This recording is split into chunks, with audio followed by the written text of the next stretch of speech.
Meanwhile, over in Los Angeles, in addition to them going over there and then building whatever it is they building, uh, crime continues to run rampant.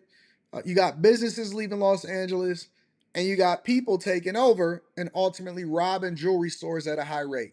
Make sure y'all hit a like for the algorithm. Let's rock out. Violent robbery caught on video. 3 armed criminals beat down a security guard at a downtown LA jewelry store. The store's owner fighting back, trying to stop the onslaught. The men drew guns at store employees, but did not fire during the brief but violent encounter. The trio getting away with an unknown haul of jewelry. Eyewitness News reporter Tim Caputo joining us now live with reaction from employees who had to live through this traumatic experience. Jory and Michelle, one of the owners of that jewelry store, said this was like an out-of-body experience. He says he was pumping with adrenaline at the time when this robbery happened. When he watched back this security video you see over my shoulder, he doesn't remember doing half the things he did, like when he casually pushed away a gun that was pointed right at him. The screams of sheer terror started immediately. Everyone was caught off guard. But it was clear once the masked men put a gun to the security guard's head, this was a robbery. One of the 3 men wrestled the guard to the ground, and the other 2 set their sights on the safe at Hill Street Jewelry in downtown LA, yelling at the employees as they ran in. Don't do anything stupid, that's what they said. Owner Peruz Shirazi didn't exactly take that advice, pushing back, even as one of the thieves repeatedly raised his gun to Shirazi's face. Imagine you have a gun right in front of you. I still, when I see the video, I go like a stage of shock. This is what I did? It was. Yeah, a lot of that do be shocked. When you have a traumatic experience happen in your life, it is a state of shock. I've had situations that happen with me where I think that my heart rate was probably so high and my adrenaline was running through me so much that sometimes you don't even feel pain. You don't even feel certain things, or you don't even remember certain things that happen. Um, Somebody asked me the other day, and it was asking me, did I remember, hey, do you remember when this happened, this and this? And I say, I don't. A lot of times I'll be like, man, I don't even remember none of that. I don't even remember the event happening itself. And I think that it's a trauma response, or it may be a state of shock or a state of panic, or you may have blacked out. You don't even remember some of the stuff that you was doing, or you don't remember the details of what's happening, because you're not expecting for it to happen. This is not a normal situation. This is not supposed to be normal in our society. Just before 11 in the morning last Sunday, and there were staff and customers inside that store, many standing in stunned silence as this nightmare unfolded in front of their eyes. It was a very, very hard situation. At that moment, I didn't know were I in the dream or in the real. One robber jumped the counter and started grabbing chains and bracelets, anything he could get his hands on, with Shirazi still running after him at every turn. The owners trying to figure out what exactly they lost, but already estimate it's at least $500,000 worth of jewelry. That guard was restrained with a gun to his head the entire time, but no one was seriously hurt and no shots were fired, even as one employee called police while the robbery was happening. I was in the shock at that moment. I didn't know what should I do. But best thing, I called 911. Police rushed to the business, but these thieves were in and out in a matter of minutes, driving off in what police describe as a black Nissan Altima. When officers arrived, the robbers were long gone. And the store's owner, while grateful for the quick response, would like to see more patrols as a potential deterrent to terrifying crimes like this. If there is enough cops, they think twice before they jump into my shop or other shop. Unfortunately, like in many of these crimes, while there's a ton of video of the incident itself, because these suspects are practically covered head to toe, tough to get a great description. No arrests, of course, in this case, but maybe their mannerisms and, of course, that getaway car, that Nissan, could be enough for someone to help identify them. No, it's not gonna happen. And the only way that they're gonna get caught is by community help. And we know who the robbers are, and a lot of y'all probably already know what's happening. But what you're not gonna do is you're not gonna say anything because you don't really actually care about the community. But then you can complain that somebody can't come and fix y'all community. It's messed up. I know jewelry stores now. I've went into a jewelry store where they don't even allow for you to just come in. You got to come in. You got to show your face on the camera. Um, you know what I'm saying? And then they gotta buzz you in or whatever. It's banks. It's been banks for a long time that come in and force you to screen. You got to come in, stop, and then they get the green light, and then you go through the door. Now, brick and mortar places are largely going to be basically like a lockdown situation where everybody is ruined everything that's happening inside of the opportunity for you to be able to shop freely. You remember when people used to say, "Oh man, I don't like going into businesses." I seen a review on the business that I went and picked up some food from in Detroit in the hood yesterday, and I seen a review on it when I looked to research the phone number and call them in order to be able to call in my order ahead of time.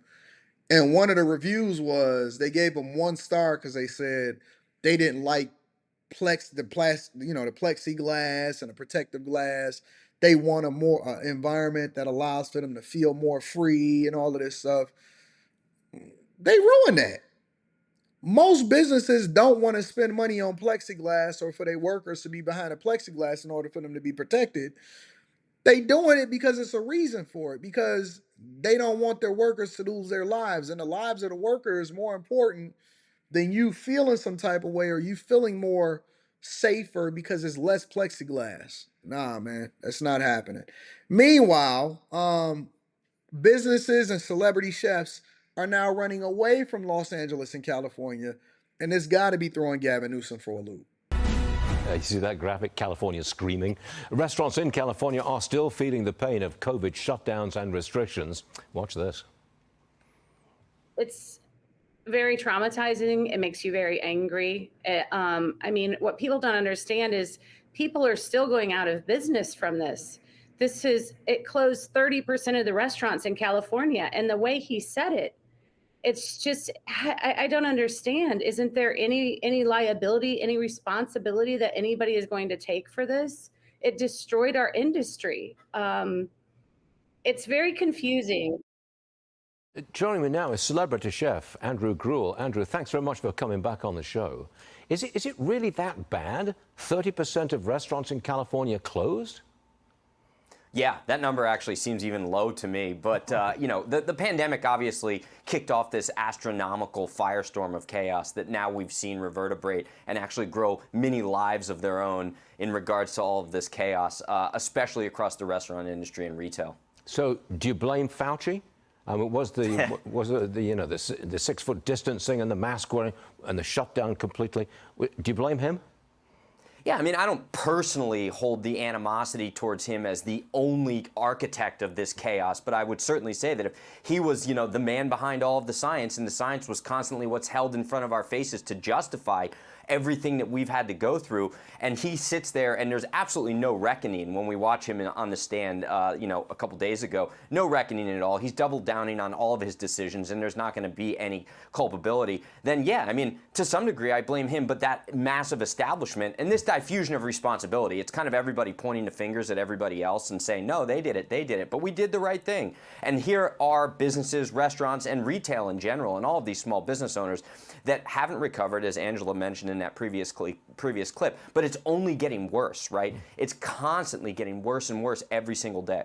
The Mexican restaurant chain, Rubio's Coastal Grill, they abruptly shut 48 of their locations in California, and they blame the rising cost of doing business in the state. I presume that... I'm sorry, I was muted. I'm just saying that it's just so difficult to understand the logic behind why they closed 48 locations inside of California. 48 locations inside of California. That should be a sign. That should be a sign that everything is absolutely messed up and you cannot have a conducive environment for businesses. If you're ever going to thrive inside of an environment, if you ever going to thrive inside of an environment, you have to understand that both the people and the businesses have to benefit. It can't just be one way. You can't siphon out all of the money from the businesses.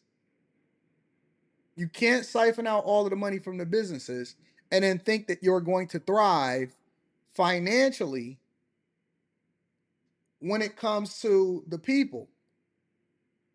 The businesses don't exist for the people. The businesses exist for the people, exist for themselves, and then ultimately the people benefit as a result of partnering with the businesses.